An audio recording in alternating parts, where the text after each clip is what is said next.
Υπάρχουν κεφάλαια στην ιστορία που αφήνουν πίσω τους σημάδια, βαθιά σημάδια. Ένα από τα πιο βαθιά για την Ελλάδα ήταν ο μεγάλος λοιμός της κατοχής.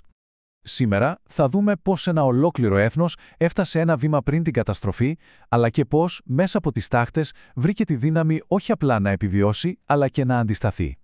Ας σκεφτούμε για λίγο αυτή τη φράση. Οι άνθρωποι πέθαιναν στους δρόμους. Ζωγραφίζει μια απίστευτα ζωφερή εικόνα, έτσι δεν είναι? Πώς φτάσαμε όμως ως εκεί? Τι μετέτρεψε τους δρόμους μιας ευρωπαϊκής πρωτεύουσας σε τόπο θανάτου? Ας πιάσουμε το νήμα από την αρχή. Λοιπόν, αυτή η τραγωδία, ο λοιμός, δεν εμφανίστηκε από το πουθενά. Δεν ήταν κάτι τυχαίο. Το σκηνικό είχε ήδη στηθεί. Για να το καταλάβουμε, πρέπει να γυρίσουμε λίγο τον χρόνο πίσω, στη στιγμή που η Ελλάδα μπαίνει στον πόλεμο. Και τα πράγματα έγιναν γρήγορα, πολύ γρήγορα. Πρώτα, τον Οκτώβριο του 40, εισβάλλει η Ιταλία του Μουσολίνι. Οι Έλληνες αντιστέκονται ηρωικά, αλλά μετά, την επόμενη άνοιξη, μπαίνει στο παιχνίδι η ναζιστική Γερμανία. Και κάπου εκεί τελειώνουν όλα. Η χώρα ητάται και κόβεται σε 3 κομμάτια, 3 ζώνες κατοχής.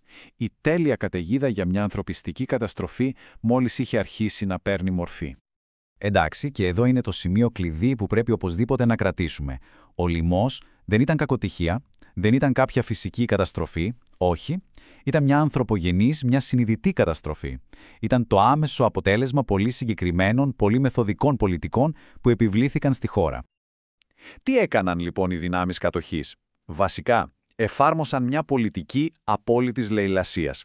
Πήραν τα πάντα. Μιλάμε για τρόφιμα, σιτάρι, λάδι, όλα για να θρέψουν τους δικούς τους στρατούς.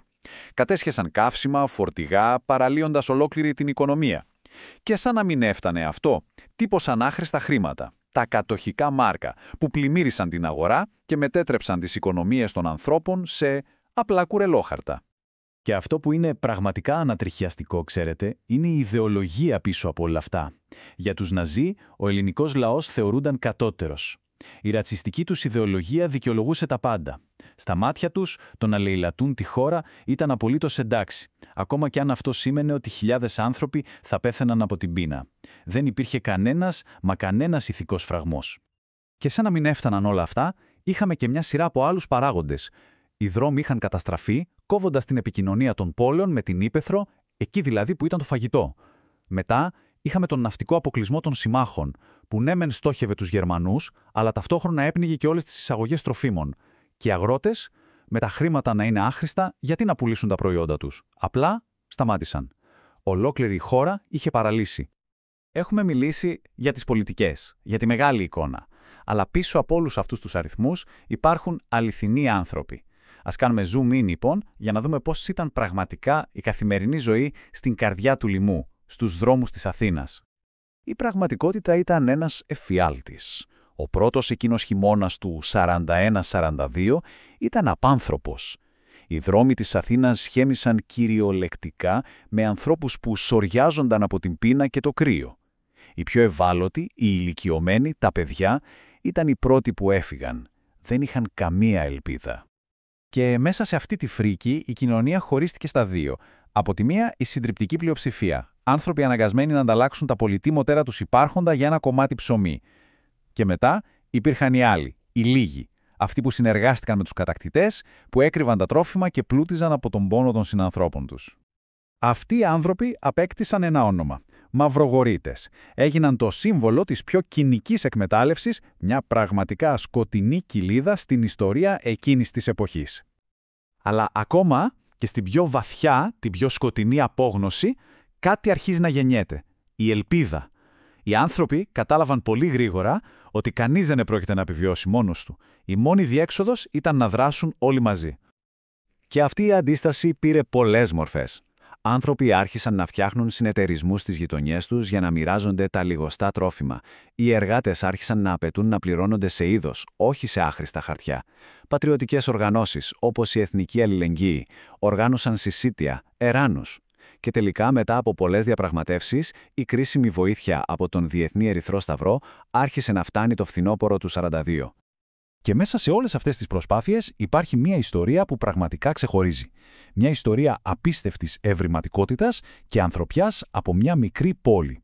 Ας πάμε λοιπόν στη Χαλκίδα. Λοιπόν, στη Χαλκίδα, μια ομάδα από ντόπιους, μιλάμε για γιατρούς, τον δήμαρχο, τον Μητροπολίτη, απλούς πολίτες, αποφάσισαν ότι έπρεπε να κάνουν κάτι. Έφτιαξαν μια ειδική επιτροπή με έναν και μοναδικό πανίσχυρο στόχο: να μην πεθάνει ούτε ένα άλλο παιδί από την πείνα. Και το σχέδιό τους ήταν απλά ιδιοφυές. Πρώτον, οργάνωσαν τη διανομή γάλακτος για τα βρέφη. Μετά έκαναν κάτι, ας πούμε, παράνομο, αλλά σωτήριο.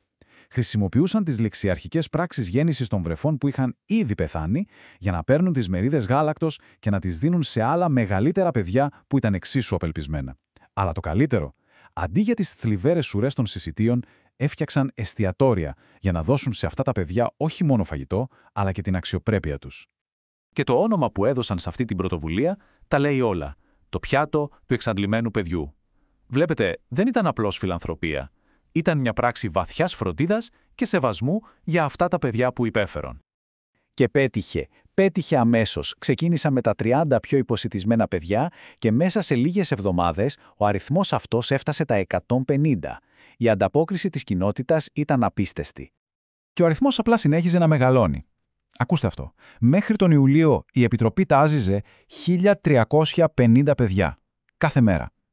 Αναγκάστηκαν να ανοίξουν και έναν δεύτερο, μεγαλύτερο χώρο. Μετέτρεψαν στην κυριολεξία τον τοπικό κινηματογράφο, το Παλάς, σε ένα εστιατόριο ελπίδας. Και το αποτέλεσμα ήταν κάτι σχεδόν θαυματουργό. Χάρη στην ακούραστη δουλειά αυτών των εθελοντών, η βρεφική θνησιμότητα στην πόλη σχεδόν εξαλείφθηκε. Μια ολόκληρη κοινότητα, με τις δικές της δυνάμεις, άλλαξε τη μοίρα της. Επομένως, η ιστορία της Χαλκίδας είναι κάτι περισσότερο από μια απλή ιστορία επιβίωσης. Είναι μια πανίσχυρη απόδειξη του τι μπορεί να πετύχει μια κοινότητα όταν ενώνεται με αλληλεγγύη, ευφυΐα και, πάνω απ' όλα, ανθρωπιά. Και μας αφήνει με ένα πολύ μεγάλο ερώτημα που μας αφορά όλους, δεν νομίζετε? Τι μας διδάσκει αυτή η ιστορία για το πώς μπορούμε να αντιμετωπίσουμε μια συντριπτική κρίση